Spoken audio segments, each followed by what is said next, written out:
السلام علیکم ورحمۃ اللہ وبرکاتہ۔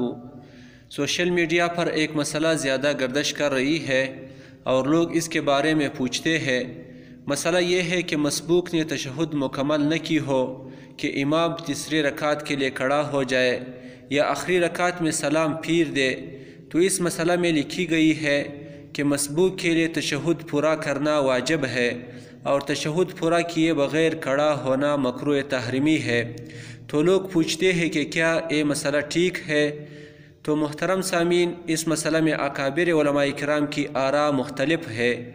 مولانا محمود الحسن گنگوئی رحمہ اللہ، مفتی رشید احمد لدھیانوی رحمہ اللہ، مفتی انعام الحق قاسمی صاحب اور جامعہ اسلامیہ بنوری ٹاؤن والوں کی یہی رائے ہے، جبکہ مولانا ظفر احمد عثمانی رحمہ اللہ، مولانا خیر محمد جالندری رحمہ اللہ، مفتی محمد تقی عثمانی صاحب اور مولانا نور محمد صاحب خلاف اولا کے قائل ہے، یعنی یہ کہ بہتر یہ ہے کہ تشھد مکمل کر لے۔